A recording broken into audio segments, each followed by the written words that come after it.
Hello everyone, सभी को नमस्कार। तो आज हम लोग देखने जा रहे हैं एसएससी एमटीएस एग्जाम 2024 30 अक्टूबर 30 टॉप 25 जीके जीएस क्वेश्चन। तो जिसका भी एग्जाम आने वाले दिनों में है या जिनका भी एग्जाम अभी बचा हुआ है एसएससी एमटीएस 2024 का, तो वो लोग इस वीडियो को बड़े ही ध्यान से देखेंगे और बताए हुए प्रश्नों को अच्छी तरह से याद कर लेंगे। तो शुरू करते हैं वीडियो बिना किसी देरी के। तो आपका पहला प्रश्न क्या है? तो आपका पहला प्रश्न है, महाराष्ट्र में दही हांडी किस त्योहार से संबंधित है? तो जो आपका महाराष्ट्र में दही हांडी त्योहार होता है, यह आपका संबंधित है भगवान श्री कृष्ण के जन्म उत्सव से या जन्माष्टमी से संबंधित है। और ये कब मनाया जाता है? तो जन्माष्टमी के अगले दिन मनाया जाने वाला त्योहार है। यह त्योहार महाराष्ट्र और गुजरात में बड़े धूमधाम से मनाया जाता है। ठीक है, अब बात करें इंग्लिश में। Dahi Handi is related to which festival in Maharashtra?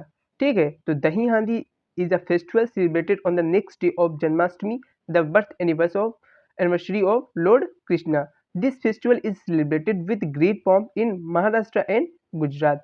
ठीक है, तो इन बातों को आपको याद रखना है। नेक्स्ट आपका अगला क्वेश्चन क्या है? मोहम्मद बिन तुगलक ने किस राजदूत को चीन भेजा था? तो जो मोहम्मद बिन तुगलक थे, उन्होंने मोरक्को की याति इब्न बतूता को चीन भेजा था। पूछा जाता है इब्न बतूता किसके शासनकाल में आया था? तो मोहम्मद बिन तुगलक के शासनकाल में आया था। इसकी प्रसिद्ध पुस्तक का नाम बताइए? तो प्रसिद्ध पुस्तक का नाम है रहला। ठीक है, इंग्लिश में देख लेते हैं। तो which ambassador did Muhammad bin Tughlaq send to China? ठीक है, तो Muhammad bin Tughlaq sent the Moroccan traveller Ibn Battuta to China. ठीक है, नेक्स्ट आपका अगला क्या है? किस नृत्यकार को 2000 में पद्म विभूषण मिला? तो उड़ीसी नृत्य के प्रसिद्ध कलाकार और गुरु केलुचरण महापात्र जी को साल 2000 में पद्म विभूषण सम्मान से सम्मानित किया गया था। वे उड़ीसा से पद्म विभूषण पाने वाले पहले व्यक्ति थे। और 1992 में बात करें, जो आपकी सोनल मान सिंह है, इनको भी क्या मिला था? इनको मिला था आपका पद्म भूषण मिला था। और ये पद्म भूषण प्राप्त करने वाली सबसे कम उम्र की उड़ीसी नृत्यांगना थी। यहाँ से भी प्रश्न पूछा जाता है। और सोनल मान सिंह को 2003 में क्या मिला था? पद्म विभूषण मिला था। ठीक है, तो ये दोनों लोगों को याद रखना है। और किस शास्त्रीय नृत्य से जुड़े हुए हैं? तो ये आपके जुड़े हुए हैं उड़ीसी शास्त्रीय नृत्य से। ठीक है, इंग्लिश में देख लेते हैं।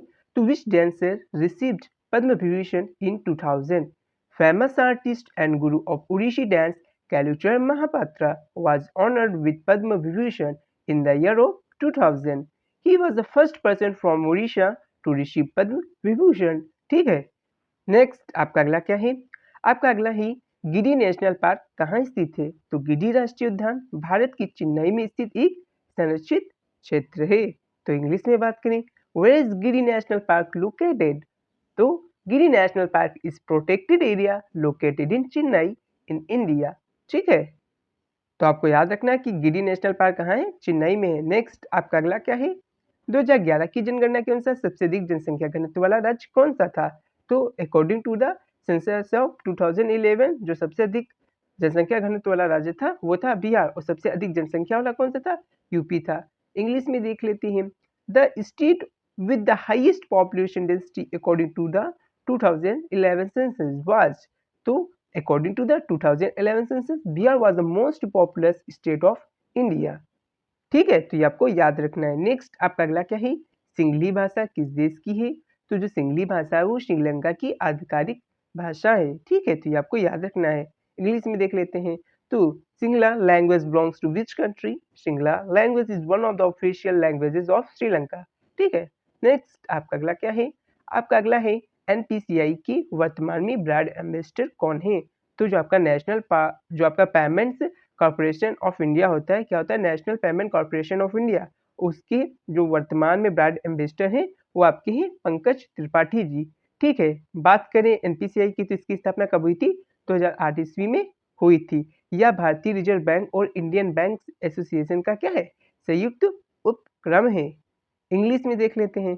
तो इंग्लिश में ही, who is the present brand ambassador of NPCI? तो national payment corporation of India has appointed actor Pankaj Tripathi as its UPI safety ambassador. ठीक है, it's a joint venture of the reserve bank of India and the Indian banks association. ठीक है, NPCI was established in 2008। तो ये आपको याद रखना है। नेक्स्ट आपका अगला क्या है? आपका अगला है केनन शब्द किस खेल से जुड़ा हुआ है? जो आपका केनन शब्द है वो आपका ब्लेड्स से जुड़ा हुआ शब्द है। पूछा जाता है ब्लेड्स के जो प्रसिद्ध भारतीय खिलाड़ी वो कौन है? पंकज अडवाणी जी हैं, ठीक है, ये भी आपको याद रखना है। ब्लेड्स के खेल में जब किसी खिलाड़ी की क्यों गेंद दूसरे खिलाड़ी की क्यों गेंद और लाल गेंद को एक ही शॉट में मारती है तो इसे कैनन कहते हैं, ठीक है। कैनन करने पर जो खिलाड़ी है उसको 2 पॉइंट्स मिलते हैं। तो ये भी याद रखना है कि कैनन होता क्या है, ठीक है। तो एक खिलाड़ी की जो क्यू बॉल है दूसरी खिलाड़ी की क्यू बॉल और रेड बॉल को क्या करती है? शॉट मारती है। तो इस प्रकार से जो आपका खिलाड़ी जो बॉल मारता है उसको 2 पॉइंट्स मिल जाते हैं, ठीक है। अगर इंग्लिश में बात करें तो the word cannon is associated with which game? तो the word cannon is associated with billiards in the game of billiards when one players cue ball hits another player's cue ball and the red ball in the same shot, it is called cannon. For cannonizing, the player gets 2 points. ठीक है। Next आपका अगला क्या है? हम आदेश देते हैं किस रिट से संबंधित है? तो हम आदेश देते हैं या कथन परमादेश रिट से जुड़ा हुआ है। सुप्रीम कोर्ट 200 आपका 32 आर्टिकल के तहत क्या करती है? रिट जारी कर सकती है 5 प्रकार की। और जो आपकी हाई कोर्ट है वो आपकी 226 नंबर आर्टिकल जो है आपका 226 अनुच्छेद 226 के तहत क्या कर सकती है? आपकी रिट जारी कर सकती है। और जो आपकी 5 प्रकार की रिट है वो कौन कौन सी है? परमादेश हो गया, उत्प्रेषण हो गया, अधिकार प्रेच्छा हो गया, निषेध और उत्प्रेषण। तो ये आपको याद रखना है, ठीक है। इंग्लिश में देख लेते हैं। तो इंग्लिश में है we order to what writ relates the statement. तो आपकी we order is attached to the writ of mandamus, ठीक है।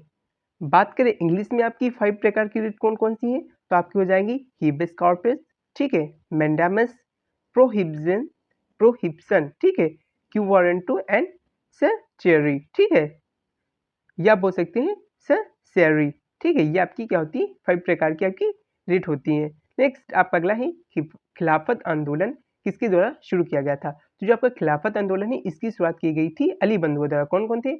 मौलाना मोहम्मद अली, मौलाना शौकत अली, ठीक है। इन लोगों ने क्या की थी? इसकी शुरुआत की थी। कब शुरुआत की थी? 1919 ईस्वी में ये आपका शुरू हुआ था। इंग्लिश में बात करें हु स्टार्टेड द खिलाफत मूवमेंट? द खिलाफत movement was started by Ali brothers like Maulana Muhammad Ali and Maulana Shaukat Ali. This movement started in 1919, ठीक है। नेक्स्ट आपका अगला ही तितली और कमायनी पुस्तक के लेखक कौन है? तो तितली और कमायनी दोनों ही किताबें जो लिखी गई हैं वो जयशंकर प्रसाद द्वारा लिखी गई हैं। और ये क्या है? जयशंकर प्रसाद के उपन्यास हैं, ठीक है। इंग्लिश में देख लेते हैं who is the author of the book Titli and Kamayani? तो Jaishankar Prasad is the author of both books Titli and Kamayani. Next आपका अगला क्या है? सर्वेंट ऑफ इंडिया जो इंडियन सोसाइटी है उसकी संस्थापक कौन है? तो जो आपके सर्वेंट्स ऑफ इंडियन सोसाइटी है इसकी जो संस्थापक हैं वो आपके गोपाल कृष्ण गोखले हैं। और इन्होंने सर्वेंट ऑफ इंडियन सोसाइटी की स्थापना कब की थी? तो 1905 ईस्वी में की थी। इंग्लिश में बात करें तो who was the founder of servant of Indian society? तो आपका क्या हो जाएगा? Servant of Indian society founded by Gopal Krishna Gokhale in 1905, आपका 5, ठीक है। तो यह बात आपको याद रखना है। नेक्स्ट आपका अगला ही किस राज्य सरकार ने 2022-23 नाश्ता योजना शुरू की? तो तमिलनाडु सरकार ने 15 सितंबर 2022 को मुख्यमंत्री नाश्ता योजना शुरू की थी। इस योजना के तहत सरकारी स्कूलों में पढ़ने वाले पहली से 5वीं कक्षा के बच्चों को सभी स्कूल कार्य दिवसों पर नाश्ता दिया जाता है, ठीक है। तो किसने शुरू की थी मुख्यमंत्री नाश्ता योजना? ये तमिलनाडु सरकार ने शुरू की थी। इंग्लिश में बात करें which state government launch the breakfast scheme 2022 to 23? तो इसका राइट आंसर क्या हो जाएगा? Tamil Nadu government had launch the chief minister breakfast scheme on September 15, 2022.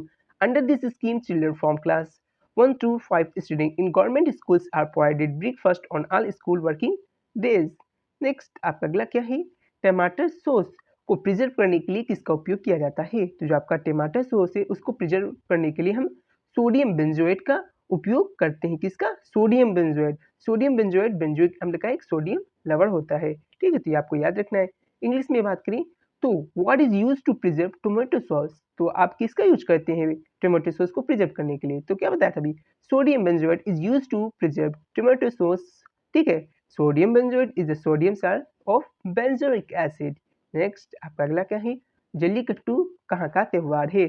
तो तमिलनाडु में प्रचलित पारंपरिक बैल वशीकरण खेल को जल्लीकट्टू के नाम से जाना जाता है।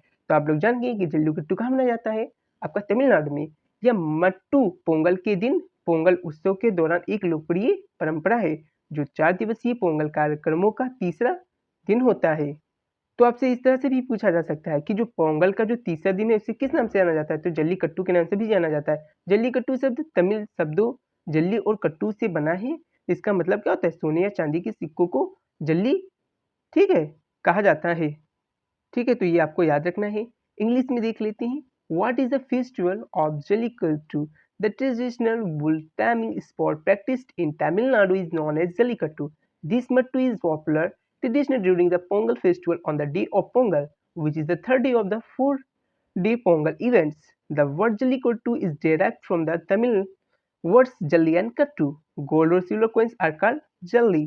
ठीक है, तो जल्ली जो होती है उन्हीं को हम गोल्ड और सिल्वर कॉइन्स कहते हैं। नेक्स्ट आपका अगला क्या है, भारत से अरंडी का तेल आयात करने वाला देश कौन सा है? ऑप्शन ए, मतलब आपका कौन सा देश है ये आपको बताना है। ठीक है, तो चीन जो है वर्तमान में भारत से अपनी कुल अरंडी के तेल की आवश्यकता का 30.67% क्या करता है, आयात करता है। तो इसका आंसर क्या हो जाएगा, चीन। ठीक है, इंग्लिश में बात करें, which country imports castor oil from in India. ठीक है, तो ये आपको बताना है, यहाँ तक ये आपका प्रश्न है। ठीक है, which country imports caster oil from India, तो इसका राइट आंसर हो जाएगा China. Currently imports 30.67% of its total caster oil requirement from India. Next आपका अगला क्या है, आपका अगला है साल 2022 में भारत ने पॉम ऑयल का सबसे ज्यादा आयात किस देश से किया था?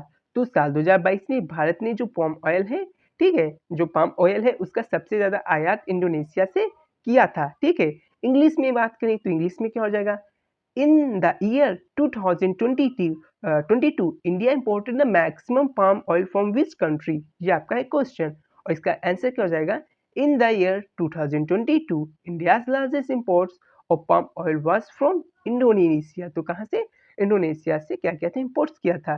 नेक्स्ट आपका अगला ही, भारतनाट्यम को अंतरराष्ट्रीय स्तर पर लोकप्रिय किसने बनाया?